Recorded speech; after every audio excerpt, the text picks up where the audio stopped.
નમસ્કાર વિદ્યાર્થી મિત્રો, આજના ક્લાસમાં તમારા દરેકનું સ્વાગત છે। આજે આપણે ધોરણ 12 બાયોલોજી સબ્જેક્ટમાં ચેપ્ટર નંબર 11 એટલે કે બાયોટેકનોલોજી સિદ્ધાંતો અને પ્રક્રિયાઓ તેની વિશે આગળ સમજૂતી આજે આપણે મેળવી લેવાની છે। તો એ પહેલાં આપણે દરેક લેક્ચરની જેમ ઝડપથી એકવાર રિવિઝન કરી લઈએ, જેની કારણે આપણને ફરીથી ખબર પડી જશે કે આપણે શું ચાલે છે, બરાબર। તો સૌથી પહેલાં આપણે ચેપ્ટરની જે પ્રારંભિક માહિતી હતી, શરૂઆતની માહિતી અથવા તો પ્રસ્તાવના એવું પણ આપણે કહી શકીએ, બરાબર, કે જેની અંદર આપણે બાયોટેકનોલોજી શું છે તેની અમુક આપણે વ્યાખ્યા સમજવાનો પ્રયત્ન કર્યો, બરાબર। આપણે એવું કીધું કે જે EFB સંગઠન છે બરાબર, એ કંઈક જૂની વ્યાખ્યા અને નવી વ્યાખ્યા છે પરંપરાગત વ્યાખ્યા અને આધુનિક વ્યાખ્યા, એવી એક વ્યાખ્યા આપે છે। આપણે એ વ્યાખ્યા સમજી લીધી। આધુનિક વ્યાખ્યા અત્યારે આપણે વધારે વાપરીએ કારણ કે અત્યારે સમય આધુનિક છે, અત્યારનો સમયગાળો છે મોડર્ન બાયોટેકનોલોજીનો સમયગાળો છે, એ માટે બરાબર। પછી આપણે એવું જોયું કે બાયોટેકનોલોજી કયા કયા ક્ષેત્રોમાં એનો ઉપયોગ થાય છે, જેની મદદથી આપણને વધારે બાયોટેકનોલોજી વિશે આપણને જાણવાની કંઈક તક મળી હતી, બરાબર। આવી જે શરૂઆતની આપણે માહિતી મેળવી લીધી, ત્યારબાદ આપણે બાયોટેકનોલોજીના સિદ્ધાંતો એવો એક ખૂબ જ અગત્યનો ટોપિક સમજી લીધો કે જેમાં આપણે જે આધુનિક બાયોટેકનોલોજી છે એમાં બે અલગ અલગ શબ્દો તેમાંથી આવેલા છે અથવા એની સાથે જોડાયેલા છે, એવું આપણે કીધું। એ બંને શબ્દની વધારે આપણે ડિટેલમાં માહિતી મેળવી, જનીન ઇજનેરી વિદ્યા અને જૈવિક જે જનીન ઇજનેરી વિદ્યા હતી તેમાં શું તફાવત હોય છે અથવા તેમાં શું પ્રક્રિયા થાય છે એને આપણે વ્યવસ્થિત સમજી લીધું, બરાબર। ત્યારબાદ આપણે જનીન ક્લોનિંગ શું હોય છે, ઝેરોક્સ કેવી રીતે થાય છે એને પણ આપણે વ્યવસ્થિત સમજવાનો પ્રયત્ન કર્યો હતો, બરાબર। ત્યારબાદ આખી આ જે પ્રક્રિયા બાયોટેકનોલોજીની અંદર થતી હોય છે, બરાબર, એમાં ઘણા બધા ટૂલ્સ વાપરવામાં આવે છે, સાધનો વાપરવામાં આવે છે, એવી પણ આપણે વાત કરતા હતા કે જેમાં આપણે એક લિસ્ટ બનાવ્યું હતું કે આટલા 5 જેટલા સાધનો છે, 5 અથવા 6, એ બધા એની અંદર ઉપયોગ થાય છે, બરાબર। કે જેમાંથી પહેલું જે સાધન છે રિસ્ટ્રિક્શન એન્ડોન્યુક્લિયસ અથવા તો રિસ્ટ્રિક્શન ઉત્સેચકો, એની આપણે વાત લાસ્ટ લેક્ચરમાં આપણે શરૂ પણ કરી દીધી હતી કે જેમાં આપણે રિસ્ટ્રિક્શન જે ઉત્સેચકો છે, બરાબર, એમાં જે એનું એક ઉદાહરણ આપણે સમજતા HIND2, બરાબર, એનું શું કાર્ય હોય છે એને પણ આપણે સમજી લીધું કે વિશિષ્ટ જગ્યાએથી જ જે ન્યુક્લિયોટાઇડ હોય છે એને કાપવાનું પસંદ કરતું હોય છે। આવી જે રિસ્ટ્રિક્શન ઉત્સેચકો માટેની શરૂઆતની માહિતી હતી ને એને આપણે અહીંયા સુધી મેળવી લીધી છે, બરાબર। રિવિઝન હતું એટલે આપણે થોડું ઝડપથી એને કરી નાખ્યું છે। તો લગભગ તમારે પણ અહીંયા સુધી બધું ક્લિયર થયેલું જશે એવી આશા સાથે આજે આપણે આજના લેક્ચરમાં આગળ જશું હવે, બરાબર, ઓકે। તો આપણે વાત કરતા હતા રિસ્ટ્રિક્શન ઉત્સેચકોની, બરાબર। તો આજે સૌથી પહેલાં આપણે એ સમજશું કે આ જે રિસ્ટ્રિક્શન ઉત્સેચકો છે એનું નામ કેવી રીતે આપવામાં આવે છે। આપણે કેમ માનો કે ફઈ દ્વારા આપણે નામ આપવામાં આવતું હોય અથવા તો માતા પિતા દ્વારા હવે તો નામ આપવામાં આવે જ છે, બરાબર, એમાં તો કાંઈ ખોટું નથી, જેવી રીતે આપણે નામ આપવું હોય એમ ટૂંકમાં। તો અહીંયા પણ ઉત્સેચકોનું એક નામ તો આપવામાં આવતું હશે, બરાબર। તો એ નામ કઈ પદ્ધતિને આધીન આપવામાં આવે છે ને એને આજે આપણે પહેલાં સમજવાનું છે। રિસ્ટ્રિક્શન જે ઉત્સેચકો છે એના અમુક ભાગ છે એને પણ આપણે વધારે વિગતવાર સમજવાના છે। ટૂંકમાં તમને આઈડિયા આવે છે ને, આપણે જે આ જે પ્રક્રિયા કરવા માટે અલગ અલગ સાધનોનું આપણે જે લિસ્ટ બનાવેલું હતું એમાં પહેલું નામ હતું રિસ્ટ્રિક્શન ઉત્સેચકો, એની અત્યારે આપણે વાત કરી રહ્યા છીએ, બરાબર। આના પહેલાંના લેક્ચરમાં પણ એની જ વાત કરી હતી, રિસ્ટ્રિક્શન ઉત્સેચકનું એક ઉદાહરણ જોયું હતું ત્યારે। આજે આપણે એનું નામકરણ કેવી રીતે થાય એ જોવાનું છે। રિસ્ટ્રિક્શન ઉત્સેચકોના અમુક આપણે ભાગ પાડેલા છે, એ ભાગને સમજવાના છે, એ દરેક ભાગનું કાર્ય શું છે ને એને પણ આપણે સમજી લેવાનું છે। બહુ સરળ ટોપિક છે, બરાબર। આપણને સાંભળવામાં એવું લાગતું હોય ઘણીવાર કાં તો ઓહો આટલું બધું હશે, પણ એમાં કાંઈ છે નહીં ખાસ, બહુ ઇઝી ટોપિક છે આખો, બરાબર। વાત કરીએ હવે આ નામકરણ કેવી રીતે થાય છે ઉત્સેચકોનું, ઓકે। તો એ આપણને છે ને પહેલાં આપણે ઉત્સેચકોનું નામકરણ સમજીએ, એમાં આપણને છે ને એક એક્ઝામ્પલથી આ નામકરણની પ્રક્રિયા આપણને સમજાવવાનો ટેક્સ્ટબુકની અંદર પ્રયત્ન કરેલો છે અને આપણે એ જ એક્ઝામ્પલની મદદથી આનું નામકરણ છે એ સમજવાનું પણ છે, બરાબર। અહીંયા તમને એક એક્ઝામ્પલ આપેલું છે, શું આપ્યું છે જો એક્ઝામ્પલ અહીં આપ્યું છે તમને ઇકો R1, ઇકો પછી ગાડી આવે છે નહીં, બરાબર। અહીંયા તમારે એક ઉત્સેચકનું એ નામ આપેલું છે ઇકો R1। આપણે કેમ જેમ લાસ્ટ લેક્ચરમાં HIND2 એવું સમજ્યા હતા, તો HIND2 કેમ જેમ અલગ ઉત્સેચક છે એવી રીતે ઇકો R1 પણ એક ઉત્સેચક છે। હવે આ જે ઇકો R1 ઉત્સેચક છે ને એ પહેલાં તો બનાવવામાં ક્યાંથી આવ્યો અથવા તો કઈ જગ્યાએથી એને મેળવવામાં આવ્યો ને એ આપણે જાણ્યા। તો આ જે ઇકો R1 ઉત્સેચક છે એ આપણને ઇસ્ચેરિશિયા કોલાઈ નામના જે બેક્ટેરિયા છે તેની અંદરથી આપણે મેળવવામાં આવ્યો હતો અને ઇસ્ચેરિશિયા કોલાઈની જે RY13ની શૃંખલા હતી ને બરાબર, એની અંદરથી આપણને આ જે ઇકો R1 જે ઉત્સેચક છે આપણને મેળવવામાં આપણે આવ્યો હતો બરાબર. ઇસ્ચેરિશિયા કોલાઈ બેક્ટેરિયાનું નામ છે. હવે જે બેક્ટેરિયા હોય ને તો એની બધી અલગ અલગ શૃંખલા હોય, મને કે RY13 છે, RY14 છે, RY15 એવી રીતે અલગ અલગ એની શૃંખલા હશે. તો એમાંથી જે RY13 નામની જે શૃંખલા છે RY13 એની અંદરથી આ જે ઇકો R1 નામનો જે ઉત્સેચક છે એ આપણને મેળવવામાં આવેલો હતો. MCQની દ્રષ્ટિએ 1 માર્કમાં ખૂબ જ અગત્યનું છે કે ઇકો R1 કયા બેક્ટેરિયામાંથી અથવા તો ડેશમાંથી મેળવવામાં આવેલો હતો. તો આપણે આખું નામ યાદ રાખશું, ઇસ્ચેરિશિયા કોલાઈ RY13 માંથી આ જે ઇકો R1 ઉત્સેચક છે એ મેળવવામાં આવેલો હતો. હવે આ ઇકો R1 એવું નામ શું લેવા રાખ્યું? કંઈક આપણે સારું નામ કંઈ નહીં મેળવું હોય તો આવું નામ રાખી દીધું ઇકો R1, એ બીજું કંઈ નામ એને વિચારમાં નહીં આવ્યું હોય. તો આ નામ રાખવા પાછળ છે ને કારણ છે, શું છે અથવા તેનું નામકરણ આવી રીતે કેમ કર્યું ને એ આપણે જાણીએ. તો જો તમે 11મા ધોરણમાં તમારું પહેલું ચેપ્ટર જો તમે વ્યવસ્થિત ભણેલા હશો ને તો તમને આ વધારે આઈડિયા આવશે, અથવા તમને યાદ હશે ને તો પણ. તમારે જે પહેલું ચેપ્ટર હતું બરાબર, સજીવોમાં વિવિધતા, તો એ ચેપ્ટરમાં તમે લગભગ જોયેલું હશે કે એમાં છે ને તમારે એક ટોપિક નામકરણનો આવતો હતો કે જેમાં આપણે કેરોલસ લિનિયસની આપણે વાત કરી હતી, વર્ગીકરણ વિદ્યાના પિતા કહીએ છીએ આપણે બરાબર. આવું તમને કંઈક યાદ હશે, કંઈક નામ તો તમે સાંભળ્યું છે કેરોલસ લિનિયસનું ટૂંકમાં, કે જેને આપણે વર્ગીકરણ વિદ્યાના પિતા કહીએ છીએ. પણ કેરોલસ લિનિયસે આ નામ નથી પાડ્યું બરાબર. પાછું આ નામ છે ને એ તો અત્યારના જે આધુનિક વૈજ્ઞાનિકો છે, મોડર્ન સાયન્ટિસ્ટ, એ લોકોએ પાડેલું છે અને ઘણા બધા લોકોએ મળીને સાથે પાડેલું છે. એ માટે કોઈ ઇન્ડિવિજ્યુઅલ નામની અત્યારે આપણે વાત નથી કરવાની બરાબર.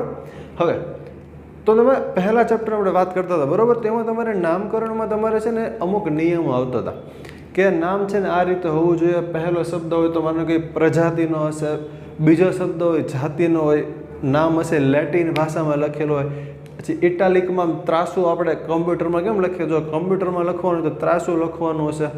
આવા બધા નિયમો તમે ત્યારે કંઈક સાંભળ્યા અથવા જોયા હશે અને સમજ્યા પણ હશે, યાદ હશે કે નહીં તો તમને ખબર બરાબર. તો એ જ નિયમો છે ને એ પણ અહીંયા એપ્લાય કરવાના છે, કારણ કે નિયમ તો બધી જગ્યાએ એક જ રહેતા હોય બરાબર.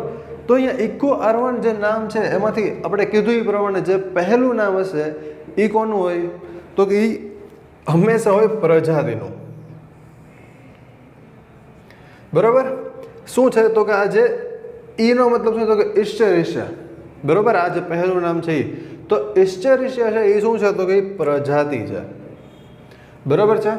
પછી અહીંયા આપણે લખ્યું છે CO નો આખું પૂર્ણ હશે કોલાઈ, અહીંયા આપણે લખ્યું છે ઇસ્ચેરિશિયા કોલાઈ, તો CO નો મતલબ અહીંયા થશે જાતિ. આજે છે ને ઇસ્ચેરિશિયા કોલાઈ આખું અહીંયા લખ્યું છે ને આપણે, એનું થશે વૈજ્ઞાનિક નામ થાય. હવે કંઈક યાદ આવે છે તમને? આવું તમે કંઈક ભણેલું છે 11મા ધોરણમાં પહેલા ચેપ્ટરની અંદર. તો આ જે ઇકો R1માં પહેલો શબ્દ આપણને ખબર છે, કોઈ પણ વસ્તુની આપણે વાત કરતા હોય તો પહેલો શબ્દ હંમેશા પ્રજાતિનો, E મીન્સ ઇસ્ચેરિશિયા, CO જે જાતિ દર્શાવે છે કોલાઈ, ત્યારબાદ R આપણે કીધું એ પ્રમાણે એક પ્રકારની શૃંખલા અથવા તો જે જાત છે એનું નામ છે. કોની જાત તો કે ઇસ્ચેરિશિયા કોલાઈની જાત બરોબર. ઇસ્ચેરિશિયા કોલાઈ બીજું કાંઈ નથી, ઈ કોલાઈ આપણે શોર્ટમાં એને નામ આપીએ, બેક્ટેરિયા છે ટૂંકમાં બરોબર. તો R પણ આપણને ખબર પડી ગઈ કે એક જાતનું નામ છે.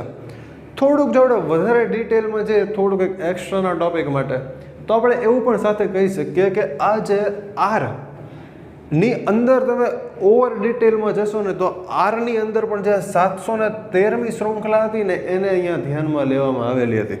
પણ આવું આપણને અત્યારે નથી આપેલું, ખાલી એક એક્સ્ટ્રાની માહિતી તરીકે તમે એને સમજી શકો છો. આગળ 1 શું છે તો કે એ રોમન નંબર છે બરાબર. તો આવી રીતે આપણને જે અહીંયા આખું નામ છે એના દરેક અલગ અલગ ભાગોની હવે સમજૂતી આપણને મળી ગઈ છે. ફરીથી એકવાર કરીએ. ઇકો R1 શું છે? ઉત્સેચક છે કે જે આપણે ઇસ્ચેરિશિયા કોલાઈ R13 જે બેક્ટેરિયા છે તેની અંદરથી આપણે મેળવેલું છે, બેક્ટેરિયા જે જાત છે જેની અંદરથી આપણે મેળવેલું છે, જેમાં કોઈ પણ વૈજ્ઞાનિક અથવા તો કોઈ પણ આવું નામ આવે છે તો એનો પહેલો શબ્દ ઓલવેઝ હંમેશા પ્રજાતિનો રહેશે. ઈ મીન્સ એસ્ચેરિશિયા, સીઓ મીન્સ કોલાઈ કે જે જાતિ દર્શાવે છે, આર કે જે જાતનું નામ, જો ડિટેલમાં જઈએ તો આર 713માંથી લેવામાં આવેલું હતું, અને 1 જે છે એ છે રોમન નંબર, એ તો આપણને ખબર છે, બરાબર. તો આવું મેં તમને અલગ અલગ એ માટે અહીંયા લખેલું છે કે તમારે એમસીક્યુમાં તમને પૂછવાનું હોય તો તમને એ આઈડિયા રહેશે કે ઈ મીન્સ પ્રજાતિ, સીઓ મીન્સ જાતિ. પૂરા નામ પૂછે તો આપણને આવડો છે, બરાબર. ઈ એટલે એસ્ચેરિશિયા, સીઓ મીન્સ કોલાઈ. શાંતિથી તમે સાંભળજો, બરાબર. એટલે આખું તમને આવડી જશે, કાંઈ અઘરું તો છે જ નહીં કોઈ દિવસ, બરાબર. તો ઉત્સેચકોનું નામકરણ આવી રીતે ટૂંકમાં થાય છે.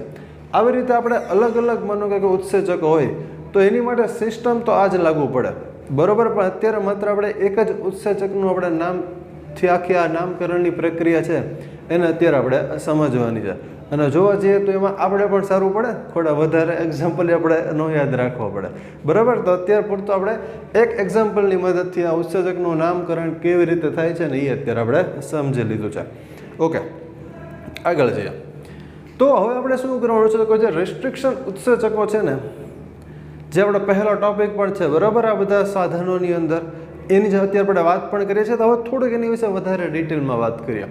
એક તો આપણે એનું ઉદાહરણ જોયું હિન્ડ 2, હવે એનું નામ કેમ આપ્યા છે એ પણ જોઈ લીધું, એનું એક ઉદાહરણ ઇકો R1 પણ જોયું. હવે શું જોશું તો કે રેસ્ટ્રિક્શન ઉત્સેચકોના પ્રકાર, બરાબર. ઓકે, અહીં આપણે લખ્યું છે એ પ્રમાણે કે જે રેસ્ટ્રિક્શન ઉત્સેચકો છે એને આપણે બીજું નામ આપીએ છીએ તો કે આણ્વીય કાતર, એ આપણે સમજી ચૂક્યા છીએ, બરાબર. આપણે જે ઘરની અંદર રેગ્યુલર કાતર જોવા મળે એવી નથી હોતી, બરાબર. આણ્વીય કાતર હોય છે અહીંયા, કે જેને આપણે રેસ્ટ્રિક્શન ઉત્સેચકો એવું નામ આપીએ છીએ. અને આ પણ પાછું તમારે ફરીથી ધોરણ 11માં તમે ચેપ્ટર નંબર 9 જૈવ અણુઓ જે તમે સરખી રીતે સમજ્યા હશો, તો જ્યાં ચેપ્ટર તમારે પૂરું થતું હતું ને 9મું ચેપ્ટર 11માનું, ત્યાં તમને ઉત્સેચકોના અલગ અલગ તમને પ્રકાર આપેલા હતા. એમાંથી એક પ્રકાર હતો ન્યુક્લિયસ, બરાબર. તો આ જે રેસ્ટ્રિક્શન ઉત્સેચકો છે ને એ બધા આ જે ન્યુક્લિયસ ઉત્સેચકો છે ને એનો ભાગ છે, આપણે એવું કહી શકીએ, બરાબર. તો અહીંયા મેં એવું જ લખેલું છે જો કે આ જે રેસ્ટ્રિક્શન ઉત્સેચકો છે જેને આપણે બીજું નામ આણ્વીય કાતર આપેલું છે, એ કોનો સમૂહ છે તો કે એ છે ન્યુક્લિએઝ ઉત્સેચકોનો સમૂહ. એમસીક્યુ માટે ફરીથી અગત્યનું બને છે, બરાબર. આવા જે નાનકડા પ્રશ્ન બનતા હોય ને એ વચ્ચેથી એ એમસીક્યુની દ્રષ્ટિએ ખૂબ જ અગત્યના બની જતા હોય છે, બરાબર. ઓકે, ફરીથી તમને કહું, રેસ્ટ્રિક્શન ઉત્સેચકો જેને આપણે શું નામ આપ્યું છે આણ્વીય કાતર, બંને એક જ છે, બરાબર. આ થોડુંક આમ દેશી નામ આપણી ભાષામાં, આ થોડુંક વ્યવસ્થિત નામ છે, કે જે ન્યુક્લિયસ ઉત્સેચકોનો ભાગ છે આપણે કહેવાય, અથવા તો એનો એક સમૂહ છે એવું પણ કહી શકીએ.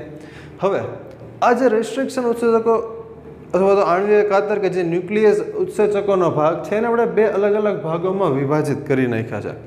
એક તો છે એક્ઝોન્યુક્લિયસ અને બીજું છે એન્ડોન્યુક્લિયસ, બરોબર. શાંતિથી સાંભળજો. આ જે રેસ્ટ્રિક્શન ઉત્સેચકો છે કે જેને આપણે બીજું નામ શું આપ્યું આણ્વીય કાતર, બરોબર. કયા સમૂહનો ભાગ છે ન્યુક્લિયસ ઉત્સેચક, રેડી. આ ન્યુક્લિયસ ઉત્સેચકનો ભાગ કે જે રેસ્ટ્રિક્શન ઉત્સેચકો છે એને આપણે બે અલગ અલગ ભાગમાં વિભાજિત કર્યા. કયા? એક્ઝોન્યુક્લિયસ અને એન્ડોન્યુક્લિયસ. હવે એનું શું ફંક્શન હોય છે જાણીએ, એનું કાર્ય શું હોય જાણીએ. પહેલાં વાત કરશું એક્ઝોન્યુક્લિયસની. તો માનો કે આપણે ડીએનએની કોઈ એક શૃંખલા માનો કે તમે વિચારો, તો આવી રીતે માનો કે એક શૃંખલા આપણે દોરેલી હોય, જો આમ. તો જો આપણે એક્ઝોન્યુક્લિયસ અહીં આપણે કામમાં લેવાનું હોય તો એ શું કરે તો કે માનો કે છેડાનો જે ભાગ છે ને જ્યાં આ શૃંખલા પૂરી થતી હોય એ છેડાના ભાગેથી જ કોઈ પણ ન્યુક્લિયોટાઇડને કાપે, બરાબર. કોણ? એક્ઝોન્યુક્લિયસ. જ્યારે એન્ડોન્યુક્લિયસ હોય ને એ છેડાથી પણ વચ્ચેથી પણ ન્યુક્લિયોટાઇડને કાપી શકે. સમજાણું? બે આપણે ટાઈપ પડે ન્યુક્લિયસના, કયા કયા? એક તો એક્ઝોન્યુક્લિયસ અને એક તો છે એન્ડોન્યુક્લિયસ. એક્ઝોન્યુક્લિયસ શું કરે તો કે ડીએનએની જે શૃંખલા હોય એમાંથી છેડાના ભાગમાંથી ન્યુક્લિયોટાઇડને કાપી શકે.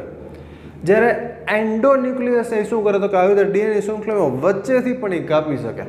કોણ? ન્યુક્લિયોટાઇડને, બરાબર, કે જે ડીએનએની શૃંખલામાં રહેલા છે એને પણ આપણે લખેલું છે. જો એક્ઝોન્યુક્લિયસ શું કરે તો કે ડીએનએના છેડેથી એન્ટી મીન્સ કે ન્યુક્લિયોટાઇડ ને કાપી શકે, જ્યારે એન્ડોન્યુક્લિયસ શું કરે તો કે ડીએનએની મધ્યમાંથી ન્યુક્લિયોટાઇડને કાપી શકે છે. સમજાણું? હજી આપણે પહેલા ટાઈપની જ વાત કરીએ છીએ, કાંઈ કન્ફ્યુઝ નહીં થતા, બરાબર? મનમાં એવું નહીં લાવતો કે ટોપિક અઘરો છે, નકર અઘરો લાગશે. ટોપિક છે ને સરળ છે, ખાલી તમારે શાંતિથી સાંભળવાનો છે એટલે તમને 100% સમજાઈ જવાનો જ છે. અને કાંઈ અઘરું તો છે જ તમે જોશો ને તો, બરાબર? બહુ સિમ્પલ વાત કરે છે એ લોકો કે રિસ્ટ્રિક્શન ઉત્સેચક છે કે જેને આણ્વિક ખાતર કહેવાય ન્યુક્લિયસ ઉત્સેચકનો ભાગ છે. હવે એવું કહે કે ન્યુક્લિયસ ઉત્સેચક છે ને બે ભાગનો, એક તો એક્ઝો હોય ને એન્ડો હોય. એક્ઝો શું કરે તો કે ડીએનએની શૃંખલામાં છેડેથી ન્યુક્લિયોટાઇડ કાપે, એન્ડોન્યુક્લિયસ તો કે ડીએનએની શૃંખલામાં વચ્ચેથી ન્યુક્લિયોટાઇડ કાપી શકે. તો આપણને વાંધો ભલે ને કાપતા, બરાબર ને? આપણે ખાલી એને સમજી લેવાનું છે કે આવી રીતે થાય છે. ક્લિયર? ઓકે, આ બંને ભાગ આપણે સમજી ગયા. તો આપણે જો વિચારીએ કે હવે આ બંને ભાગમાંથી આપણને વધારે કયો ઉપયોગી બનતો હોય, તમે વિચારો તો છેડેથી ન્યુક્લિયોટાઇડ કાપે એ અગત્યનું બને કે વચ્ચેથી ન્યુક્લિયોટાઇડની શૃંખલા કોઈ કાપી શકે એ અગત્યનું બને? તો જે લોકો એવું વિચારે છે કે છેડેથી ડીએનએના છેડેથી માનો કે ન્યુક્લિયોટાઇડ કાપે એ અગત્યનું બનતું હોય, એવું જે લોકો વિચારે છે ને એ થોડા ખોટા છે, બરાબર? જે લોકો એવું વિચારે છે કે વચ્ચેથી ન્યુક્લિયોટાઇડની શૃંખલા કાપી શકે એવો ઉત્સેચક હોય એ વધારે ઉપયોગી બને છે, તો એ લોકો સાચા બને છે. શું લેવા? કારણ કે જે ડીએનએની આખી શૃંખલા હોય ને તેમાં કોઈક ને કોઈક ડિફેક્ટ હોય, અથવા તો આપણે સુધારો કરવો ને આપણે વચ્ચે કરવો, આપણે છેડે થોડો કરવો હોય કંઈ, બરાબર? છેડે તો એઝ ઇટ ઇઝ રહેવા દેવાનું, થોડો વચ્ચેથી કંઈક ફેરફાર કરવાનો છે. તો એ વચ્ચેથી ફેરફાર કરવા માટે આપણે એન્ડોન્યુક્લિયસની જરૂર પડે. એટલે આપણે એવું કહી શકીએ કે આ બંનેમાંથી વધારે ઉપયોગી એન્ડોન્યુક્લિયસ બનશે. એનો મતલબ એવો નથી કે આ ઉપયોગી નથી, પણ વધારે કિસ્સાઓમાં આપણે એન્ડોન્યુક્લિયસનો આપણે ઉપયોગ કરવાનો આવતો હોય છે એ માટે. ઓકે, આગળ વાત કરીએ તો કે આ જે રિસ્ટ્રિક્શન એન્ડોન્યુક્લિયસ, બરાબર? હવે આપણે આની જ વાત કરશું હાલ પૂરતી, કારણ કે મેં તમને કીધું ને આનો કોઈ વધારે ઉપયોગ છે નહીં.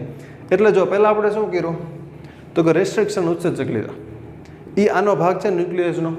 એમાંથી આ બે ભાગ, જેમાં આપણે એવું કીધું કે આ એટલું બધું ઉપયોગી નથી ને આ થોડુંક વધારે ઉપયોગી છે, તો વધારે ઉપયોગી એની જ વાત કરીએ ને આપણે. તો હવે હું તમને એમ કહું છું કે રિસ્ટ્રિક્શન એન્ડોન્યુક્લિયસ જે છે ને, બરાબર? મેં લખેલું છે જો, રિસ્ટ્રિક્શન એન્ડોન્યુક્લિયસ જે છે એ આ એક આપણી માટે ખૂબ જ નવો શબ્દ અહીંયા આવવાનો છે. જો, પેલિન્ડ્રોમિક ન્યુક્લિયોટાઇડ શૃંખલા ઓળખે. કેવી? પેલિન્ડ્રોમિક. આપણને એમ થાય એ શું હોય? પેલિન્ડ્રોમિક એ વળી શું? નવો શબ્દ છે આપણી માટે, આપણને દરેકને સમજે કે થોડોક નવો શબ્દ છે આપણી માટે. બરાબર? મતલબ જાણીએ, મતલબ તમે જાણશો ને તમને સોય રાત આવું છે, બરાબર? એવું જ છે યાર. હું તમને છે ને એવું કહું કે તમે છે ને કોઈ એવું નામ વિચારો કે જે છે ને તમે સીધું એ જ તમે બોલી શકતા હોય ને ઊંધું પણ તમે બોલો ને તો એ નામ એનું જ બોલાતું હોય. મને આપણે એવું વિચારીએ કે નમન વિચારો તો નમન, હવે તમે ઊંધું કરો તો એ નમન જ થાય ને. કનક કરો, કનક, તો એનું પણ કનક જ થયું. બીજું તમે ટેક્સ્ટ બુકનું ઉદાહરણ તમે વિચારો તો મલયાલમ એક ભાષા છે, એનું તમે ઊંધું કરશો મલયાલમ, એનું ઊંધું કરો મલયાલમ, સરખું થયું. તો અહીંયા આપણે શું વાત કરીશ જો હવે કે આ જે રિસ્ટ્રિક્શન એન્ડોન્યુક્લિયસ જે છે એ એવી શૃંખલાને જ કાપે અથવા તો એવી શૃંખલાને ઓળખે કે જે ચીત્તી અને ઊંધી બંને પછી તમે વાંચો ને તો તમને સમાન લાગે, અને એવી શૃંખલા કે જે આ સાઈડથી પણ આપણને વાંચીએ અને આ સાઈડથી વાંચીએ બંને બાજુથી સમાન લાગે ને એને થોડુંક આપણે મોડિફાઈડ કરીને કેમ થોડુંક સારું લાગે એ માટે એને આપણે શું નામ આપ્યું છે તો કે નામ આપ્યું છે પેલિન્ડ્રોમિક શૃંખલા.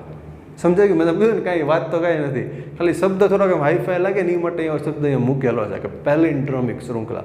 ગોક નવું થાય તો બહુ મોટું હશે કાંઈ, પણ વાત હવે સમજાઈ ગઈ આપણને કે પેલિન્ડ્રોમિક શૃંખલા એટલે શું કે તમે આમ વાંચો અથવા આમ વાંચો એ સેમ ટુ સેમ જ રહે. પછી અહીંયા તો આપણે એવું ન લખાય કે કનક છે, કનકને કાપવાનો છે, નમન એવું તો ન આવતું હોય. અહીં તો ડીએનએને કાપવાની વાત આવતી હશે.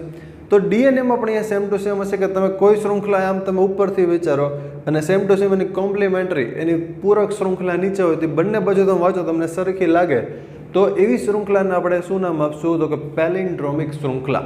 કે જેની અંદર આ રિસ્ટ્રિક્શન એન્ડોન્યુક્લિયસ ઉત્સેચક છે એને ઓળખી શકવાની ક્ષમતા ધરાવે છે. બરોબર, એ ખાલી એવી શૃંખલાને જ ઓળખશે કે જે બંને વચ્ચે તમે સમાન વાંચી શકો, કે જેને આપણે પેલિન્ડ્રોમિક શૃંખલા એવું કહીશું. હવે આપણને કોઈ પૂછશે કે પેલિન્ડ્રોમિક શૃંખલા એટલે શું, તો આપણે હવે કંઈ મૂંઝાવવાની જરૂર નથી. આપણે કહી દેવાનું કે તું આમ વાંચ અથવા આમ વાંચ, બંને વચ્ચે સમાન તો વાંચીએ ને, તો એને આપણે પેલિન્ડ્રોમિક શૃંખલા આપણે એને કહી શકશું. અહીંયા આપણે એવું જ લખેલું જો રેસ્ટ્રિક્શન એન્ડોન્યુક્લિયસ છે એ પેલિન્ડ્રોમિક ન્યુક્લિયોટાઇડ શૃંખલાને ઓળખશે. મેં તમને એક્ઝામ્પલ અહીં આપેલું છે, જો એક શું આપ્યું છે એક્ઝામ્પલ, તો કે મલયાલમ છે, તમે એને વાંચશો કોઈ પણ રીતે, બરાબર, આમ વાંચશો મલયાલમ, આમ વાંચશો મલયાલમ, સેમ ટુ સેમ થયું. ઇંગ્લિશમાં પણ એવું થશે, જો મલયાલમ MALAYALM, આમથી વાંચો MALAYALM, બંને બાજુથી સેમ સ્પેલિંગ પણ થઈ ગયો. આવી રીતે આપણે કીધું એ પ્રમાણે કનક, નમન, તમને કંઈક બીજા ઉદાહરણ તો તમે વિચારજો કે એવા કયા શબ્દો છે, બરાબર. એવી રીતે જો આપણે થોડીક વધારે ટોપિક રિલેટેડ વાત કરીએ તો બીજું ઉદાહરણ આપણે થોડુંક ટોપિક રિલેટેડ આપી દઈએ કે માનો કે એક શૃંખલા હોય આવી 5 થી 3 બાજુ કે GAATTC, બરાબર. હા, પછી જો અહીંયા તમને એવું નથી વિચારવાનું કે જો આ GAATTC થયું, અમુક આપણામાં થયો વિચાર છે કે આનું તો ઊંધું શું થાય, તો કે CTTAAG થઈ ગયું, તો એ થોડું સમાન થયું. એવી રીતે ન થાય, બરાબર. એ ખાલી આપણે દેશી નામ બોલતા હોય ને, આ બધા મલયાલમ, કનક, એમાં એવું હોય. ડીએનએમાં એવું ન હોય. ડીએનએમાં હંમેશા 2 શૃંખલા સામાસામી હોય. તમે એનું બંધારણ જોયેલું છે, તમને વધારે આઈડિયા હશે. તો અહીંયા શું હોય, તો કે આ જે શૃંખલા ની સામે પણ એક શૃંખલા હશે કે જે સાથે જોડાયેલી હોય, બરોબર. કયો બંધ હશે, તો કે હાઇડ્રોજન બંધથી જોડાયેલી હોય ને. આ G અને C હોય તો એ કેટલા, તો કે 3 હાઇડ્રોજન બંધથી જોડાય. તમે 11માં ચેપ્ટર નંબર 9માં સમજ્યા છો. A અને T હોય તો એ 2 હાઇડ્રોજન બંધથી જોડાશે. એવી રીતે આખી શૃંખલા બનશે ને. A અને T માં 2, A અને T માં 2 હાઇડ્રોજન બંધ, અહીંયા પાછા 3 હાઇડ્રોજન બંધ હશે, બરાબર. આ બંધ તમારે સાઈડમાં લખવું હોય તો લખી નાખજો. આપણે લખી પણ દઈએ કે હાઇડ્રોજન બંધ હશે. તો હવે તમે જો કે આ જે GAATTC એની સામે કોઈ શૃંખલા છે, એની સાથે જોડાશે તો ડીએનએ બને ને. કે ડીએનએમાં એક શૃંખલા થોડી હોય કોઈ દિવસ, 2 શૃંખલા હોય ને, બરાબર. તો જો C સાથે G જોડાશે, T સાથે A, T સાથે A, આવી રીતે આખી શૃંખલા તમારે બની ગઈ. તો હવે તમે અહીંયાથી વાંચો GAATTC, હવે અહીંયાથી વાંચો GAATTC, થઈ ગયું સમાન. આવી શૃંખલાને આપણે નામ શું આપ્યું છે, પેલિન્ડ્રોમિક શૃંખલા. અને આવી શૃંખલા કોણ ઓળખશે, તો કે રિસ્ટ્રિક્શન એન્ડોન્યુક્લિયસ, કે જે ન્યુક્લિયસનો બીજો ભાગ છે. પહેલો એક્ઝોન્યુક્લિયસ છે, જેને આપણે વધારે ઉપયોગ નથી થવાનો, બરાબર. તો આવી રીતે આપણને આ જે પેલિન્ડ્રોમિક શૃંખલા જે એન્ડોન્યુક્લિયસ ઓળખે છે એ આપણને ખબર પડી ગઈ, બરાબર, કે પેલિન્ડ્રોમિક શૃંખલા કોને કહેવાય. ઓકે, આગળ જઈએ. હવે જો થોડુંક હજી આપણે છે ને ડિટેલમાં વધારે ટૂંકમાં જવાનું છે આ ટોપિકમાં. તમે કન્ફ્યુઝ ન થાવ ને એટલે તમને ફરીથી જ એકવાર કહી દો. અત્યારે આપણે કેની વાત કરીએ, જો આપણે છે ને બધા પ્રક્રિયામાં સાધનો વાપરવા છે ને એ બધાની વાત કરીએ છીએ. એમાંથી પહેલાં આપણે રેસ્ટ્રિક્શન ઉત્સેચકની વાત કરીએ છીએ. પહેલાંના લેક્ચરમાં આપણે હિન્ડ 2 જે એક રેસ્ટ્રિક્શન ઉત્સેચકનું એક્ઝામ્પલ હતું એની વાત કરી. આજે આપણે એનું નામકરણ કેમ થાય એ સમજ્યા, ઇક્વાર1ના એક્ઝામ્પલથી. એના પ્રકાર સમજ્યા કે જે ન્યુક્લિયસ ઉત્સેચકનો ભાગ છે, રેસ્ટ્રિક્શન ઉત્સેચકો. તો ન્યુક્લિયસ ઉત્સેચકોને 2 ભાગ પડ્યા, એક્ઝો અને એન્ડો. એક્ઝોમાં આપણે શું કીધું કે વધારે ઉપયોગી નથી, તો એન્ડો વધારે ઉપયોગી છે. તો હવે આ રિસ્ટ્રિક્શન એન્ડોન્યુક્લિયસ જે છે એ જે શું કરે, તો કે પેલિન્ડ્રોમિક શૃંખલા છે એને ઓળખી શકે. હવે આ જે રેસ્ટ્રિક્શન એન્ડોન્યુક્લિયસ જે છે ને એને આપણે આગળ 3 ભાગમાં વિભાજિત કર્યા છે, બરાબર છે. કે આપણે કન્ફ્યુઝ ટૂંકમાં નથી થવાનું. આ જે રેસ્ટ્રિક્શન એન્ડોન્યુક્લિયસ જે છે એને હવે આપણે આગળ 3 ટાઈપમાં વિભાજિત કર્યા છે. કયા કયા છે? તો એક તો છે ટાઈપ 1, ટાઈપ 2 અને એક છે ટાઈપ 3, બરાબર. ટાઈપ 1 છે, ટાઈપ 2 છે, ટાઈપ 3 પણ છે. તો હવે આ 3 ટાઈપ અલગ અલગ છે, તો 3 કાર્ય કંઈક અલગ અલગ હશે, તો એ પણ જાણ્યો. પહેલાં હું વાત કરું ટાઈપ 1ની. ટાઈપ 1માં શું થાય, જો કે માનો કે આવી છે ને કોઈક પેલિન્ડ્રોમિક શૃંખલા છે કે જે રેસ્ટ્રિક્શન એન્ડોન્યુક્લિયસ એને ઓળખી શકશે. હવે એને કાપવાની વાત આવશે. તો માનો કે ટાઈપ 1ની મદદથી જો શૃંખલા કાપવાની હોય ને તો કેવું થાય, જો ટાઈપ 1 શું કરે તો કે છે ને માનો કે આ ભાગ આપણે કાપવાનો હોય તો એ છે ને આ ભાગ ઓળખશે, પણ એ શું કરે જે ભાગ ઓળખે ને એ ભાગ ન કાપે, થોડોક આપણે કહે ને પાછા આડો હાલે એમ ટૂંકમાં, કે માનો કે આ ભાગ કાપો ને તો ઓળખી તો લેશે અને પણ એ કાપશે બીજો ભાગ, બરાબર. ટાઈપ 1માં શું તો કે ઓળખે પણ બીજો ભાગ અને કાપે પણ બીજો ભાગ, તો એ તો કંઈ કામનું ન થાય ને, તો અહીંયા આપણે મારી દઈએ ચોપડી, બરાબર. તમે નીચે અહીંયા સાથેમાં લખવું હોય તો લખી પણ લાગજો કે ડીએનએનો શૃંખલાનો એક ભાગ ઓળખશે અને કોઈ બીજો ભાગ કાપી નાખશે, તો એ થોડુંક આપણે સારું કહેવાય, બરાબર. કામ તો ન થયું. ઓકે, વાત કરીએ ટાઈપ 3ની. ટાઈપ 3માં શું થાય, જો માનો કે આ ભાગ કાપવાનો હોય તો એ ભાગ ઓળખી લે, પણ એ શું કે ખબર છે કે હું એ ભાગ નહીં કાપું, એની બાજુનો ભાગ કાપીશ અથવા એને નજીકનો ભાગ હોય એ જ કાપીશ, તો આપણે એમ થોડું હાલે, કંઈ એની મરજી થોડી હાલે છે. તો ટાઈપ 3માં પણ તો કંઈ નહીં ચાલે. ટાઈપ 1માં શું કીધું તો કે ઓળખશે બીજો ભાગ અને કાપશે બીજો ભાગ.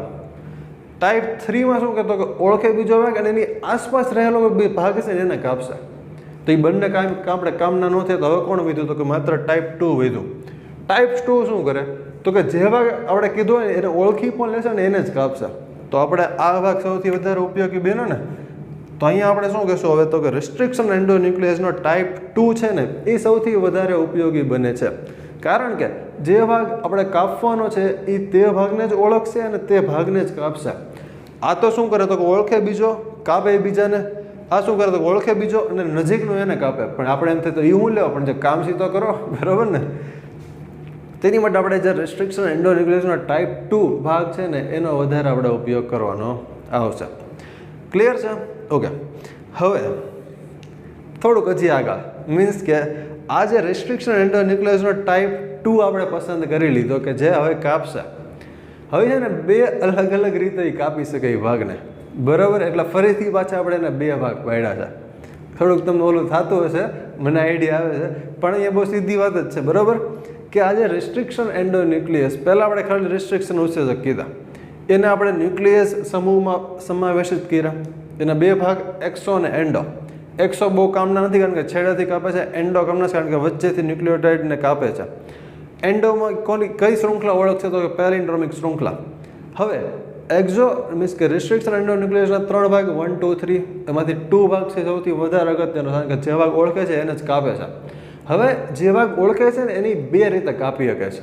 એની માટે આપણે આગળના ભાગમાં જશું કે આ જે રિસ્ટ્રિક્શન એન્ડોન્યુક્લિયસ જે છે કે જે ટાઈપ 2ની અત્યારે આપણે વાત કરીએ છીએ, બરાબર. હવે કારણ કે 1 અને 3 તો કામના છે નહીં, તો એ છે ને બે રીતે આ જે ન્યુક્લિયોટાઇડની શૃંખલા છે ને એને કાપી શકે.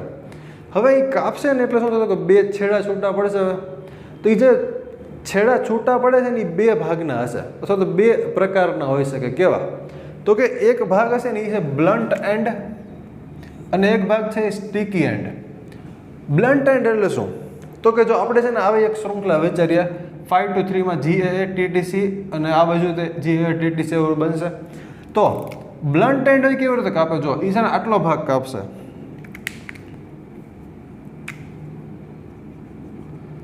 જો આટલો ભાગ છે એ આમ આ બાજુ કાપી નાખ્યો અને આ ભાગ છે ને આ બાજુ, એટલે 3 ભાગ, 3 જે ન્યુક્લિયોટાઇડની શૃંખલા છે આ બાજુ આવી ને 3 ઓલી બાજુ આવી. આવી રીતે જો ભાગ આપણને પડે છે તો એ કયા હશે, બ્લન્ટ એન્ડ હશે. આ કેવી વાત છે, જો કે માનો કે આપણે હાથ આપણે રાખ્યો હોય, બરાબર, તો બંને હાથ માનો કે આપણે એક સામે એક રાખીએ તો શું એકબીજા સાથે જોડાઈ શકે. જો આ હાથ હોય, બરાબર, તો આપણે આમ તમે વિચારો, જો આમ તો કોઈ મને કે ખુલ્લા રાખીએ તો એકબીજામાં જઈ શકશે. જો આ મથડાય છે તો આ ભાગ છે ને આવી રીતે કાપેલા હોય ને તો એને આપણે બ્લન્ટ એન્ડ એવું કહેશું, કે જે શું કરે બંને બાજુ સમાન જ કાપે. હવે તમે એને જોડો ક્યાં, તો મારે હાથ આમ જોડો હોય તો આવી રીતે અંદરથી પસાર થવા જોઈએ ને. આ તો કેમ કાપે છે તો કે આમ બંને સામે ભટકાય ને એ રીતે કાપે છે. તો બ્લન્ટ એન્ડ છે તો કે એ આપણી માટે હવે કામના બનશે નહીં, બરાબર. તો હવે તો એક જ ઓપ્શન રહ્યો, કોણ તો કે સ્ટીકી એન્ડ. સ્ટીકી એન્ડ શું કરે, જો તો કે એ છે ને આપણે અને પહેલા લેક્ચરમાં સમજીએ હતા હિન્ટ 2માં એવી રીતે અહીંયા કાપશે. જો આવી રીતે ફોર એક્ઝામ્પલ આપણે આવો ભાગ એક વિચારીએ છીએ તો એક ભાગ એને આવો કાપ્યો અને બીજો ભાગ છે ને એને આ કાપ્યો, બરાબર. તમે ઓલી લગભગ એક ગેમ પણ આવી કંઈક આવે છે તમારા બધા બ્લોક્સ ઉપરથી આવતા હોય ને તમારે એને ફિટ કરવાના હોય, ખબર છે? તમે લગભગ રમેલા પણ હશો. તો તમે જો એક સમાન બ્લોક્સ તમે નાખશો ને તો એ તમારે ઝડપથી ઓલું પૂરું થઈ જાય, તમારી ગેમ ઓવર થઈ જતી હોય. તમને લગભગ તમે રમેલા હશો, જાણતા હશો. જો તમે આવી રીતે એને ફિટ કરતા જશો ને તો તમને પોઈન્ટ કંઈક મળતા હોય, જેની કારણે બ્લોક્સ પાછા તૂટી જાય હોય, ફરી તમે જગ્યા મળે એટલે ફરીથી તમે પાછો સ્કોર તમારે આગળ વધારી શકો. સેમ ટુ સેમ એ જ પ્રોસેસ છે અહીંયા તમારું કે એક સમાન જ તમારે બધા આવે છે, એકની ઉપર એક, એકની ઉપર એક.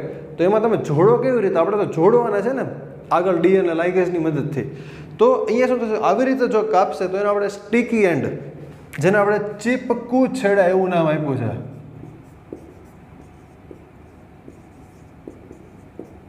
બરાબર, ચીપકું છેડા જે બને છે મીન્સ કે સ્ટીકી એન્ડ. એવી રીતે જો આ ટાઈપ 2 ની મદદથી આપણે કાપેલા હશે છેડા તો એ આપણને વધારે ઉપયોગી બનશે. બરાબર છે. હવે આજે આવી રીતે આપણે બનાવેલા છે સ્ટીકી એન્ડ મીન્સ કે ચીપકું છેડા. બરાબર, તો હવે એને આપણે શું કરીએ તો કે બીજે DNA નો ટુકડો હશે તેની સાથે આપણે DNA લાઇગેસની મદદથી આપણે જોડી દઈશું. આઈ આપણું કામ થઈ જશે ને, આપણે ટોપિક આપણે સમજવું ને એનું કામ થઈ જશે ટૂંકમાં.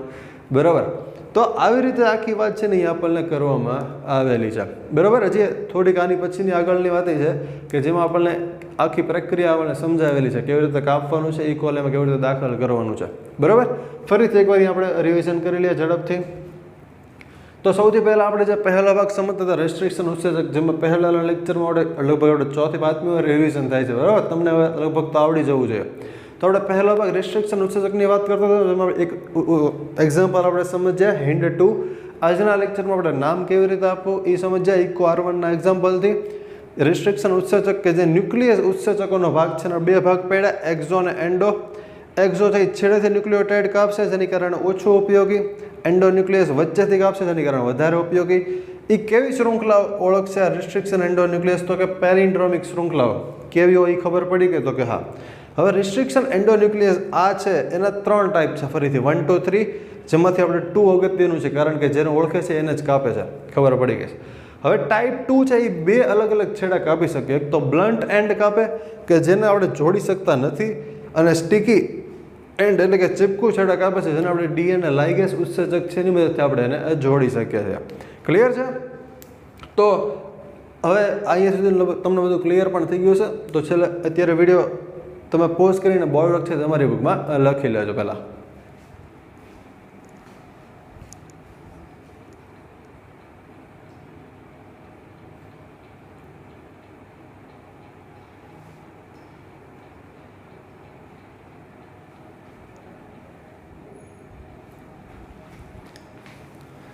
તો હવે આપણે આના પછીના લેક્ચરમાં જ્યારે મળશું ત્યારે તમે ટેક્સ્ટબુક તમે જોશો કે આની પછી તમને છે ને એક આકૃતિની મદદથી આપણે આખું કેવી રીતે ભાગ કાપીને એક બેક્ટેરિયાની અંદર દાખલ કરીને એને આપણે સંખ્યા વધારી શકીએ છીએ તેની વિશે આપણને જે માહિતી આપેલી છે તે આના પછીના લેક્ચરમાં આપણે વિગતવાર જોઈ લેશું. બરાબર, હવે એક બીજી વાત તમને કહી દઉં કે આ જે પેલિન્ડ્રોમિક શૃંખલાઓ હોય છે, બરાબર, અહીંયા આપણે વાત કરીએ એમાં કે જેમાં આ રેસ્ટ્રિક્શન એન્ડો ન્યુક્લિયસ છે DNAની શૃંખલામાં રહેલા ન્યુક્લિયોટાઇડ એને કાપે છે. તો અહીંયા એ પણ તમારે સમજવું અગત્યનું છે કે DNA હોય, બરાબર, એની શૃંખલા એકબીજા સાથે આપણને તમે જો બંધારણ જોયું તો તમને આઈડિયા હશે કે તે જે છે ને ફોસ્ફોડાયસ્ટર બંધથી જોડાયેલી હશે.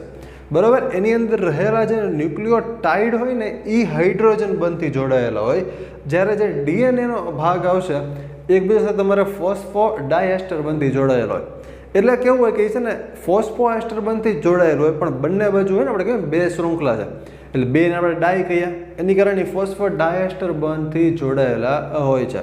બરાબર, એ થોડીક એની આની વાત છે અને પછીના લેક્ચરમાં પણ કરશું. અને સાથે તમને આખો એક આકૃતિની મદદથી આખો ભાગ આપણે કાપીએ છીએ અને જોડીએ છીએ, સંખ્યા કેવી રીતે વધારીએ છીએ કોઈ માધ્યમમાં દાખલ કરીને, એની વાત આપણે પછીના લેક્ચરમાં જોઈ લેશું. બરાબર, તો ટેક્સ્ટબુકમાં એ સુધીને એકવાર વાંચી લેજો અને પછીનો લેક્ચરમાં આપણે જો પૂરું થશે એની પછી તમારે આ ટોપિક અત્યારે કન્ટિન્યુ ચાલે છે ત્યારે તમારે આખો પૂરો થઈ જશે. બરાબર, એટલે હાલ પડતો તમે ટેક્સ્ટબુકમાંથી તમને સમજાય ત્યાં સુધી વાંચી લેજો એકવાર. કોઈ પણ પ્રકારનો પ્રશ્ન હોય તમે પૂછી શકો છો. ટોપિક હજી કન્ટિન્યુ છે, બરાબર, ખાસ મગજમાં રાખજો, ટોપિક કન્ટિન્યુ છે, જેની કારણે કોઈ વાત મને અત્યારે બાય ચાન્સ રહી ગઈ હોય સમજવાની તો તમારે આવતા લેક્ચરમાં તમારે ક્લિયર થઈ જ જશે. બરાબર, તો હોમવર્કના ભાગ સ્વરૂપે આટલું લખીને તમે વ્યવસ્થિત મોકલી આપજો અને જે ટોપિક આગળનો બાકી રહે છે તેને આપણે આના પછીના લેક્ચરમાં સમજી લેશું. Okay, thank you.